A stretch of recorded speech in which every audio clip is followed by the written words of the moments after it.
We begin with the story of Agni-5, India's latest missile. It was tested yesterday and it was a big win for India.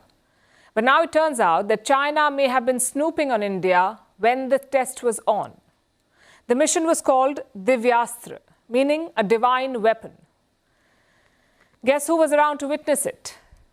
An uninvited guest, a Chinese ship that Beijing calls a research vessel. This ship is called Xiangyang-Hong-1. Reports say it was in the Bay of Bengal region.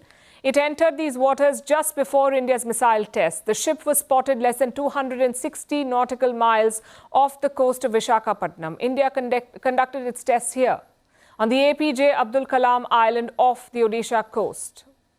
As you can clearly see, the Chinese ship was in the vicinity of India's test site. But what was it doing there? This so-called research vessel did not reveal where it was going or what it was up to. As far as we know, the Chinese did not announce that they'll be sending the ship, but Beijing's intentions are quite obvious. This ship was probably there to monitor the test, collect whatever data it could, because this launch was a major milestone for India, a significant breakthrough. India tested a new weapons technology. It's called MIRV. Multiple Independently Targetable Re-Entry Vehicle, MIRV.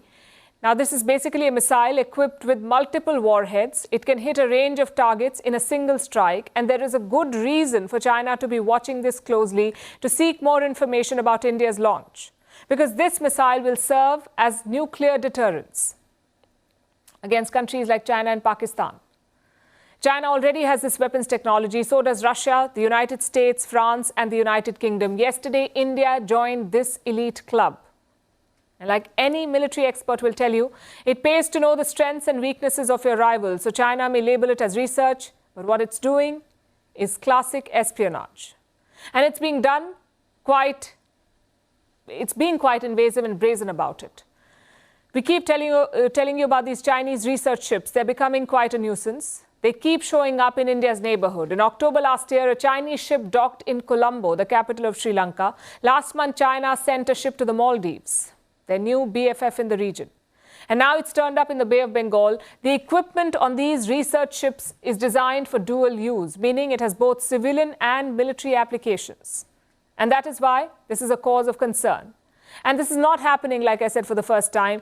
There was another incident in 2022. It happened in November. India was planning a missile test. It had put out a NOTAM. It is basically like a warning telling plane operators and pilots and air traffic operators to avoid a certain area in the skies. These notices are used to enforce a no-fly zone before a missile test so that pilots can keep their planes away from the test site. But guess who could not stay away? The Chinese and their research ships. Reports say just before India's test, the Chinese dispatched a research ship. It was seen in the Indian Ocean. And how did India react? It withdrew the original notice and issued a fresh one, this time to institute a no-fly zone over the Bay of Bengal. Ultimately, the test went ahead. So India is keeping an eye on the Chinese, but the challenges will keep coming. Last week, the Indian Prime Minister visited Arunachal Pradesh. The trip has caused outrage in Beijing.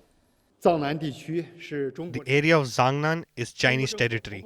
The Chinese government has never recognized the so-called Arunachal Pradesh, illegally set up by India, and firmly opposes it. India's moves will only complicate the boundary question and disrupt the situation in the border areas between the two countries. China strongly deplores and firmly opposes the Indian leader's visit to the east section of the China-India boundary. We have made solemn representations to India. China's protest has no basis. Arunachal Pradesh is an integral part of India, but the Chinese keep claiming the Indian state as theirs, even when these claims have no international backing. New Delhi has lodged a counter-protest. India's statement has rejected China's claim. So the back and forth continues, both on the land border and the high seas.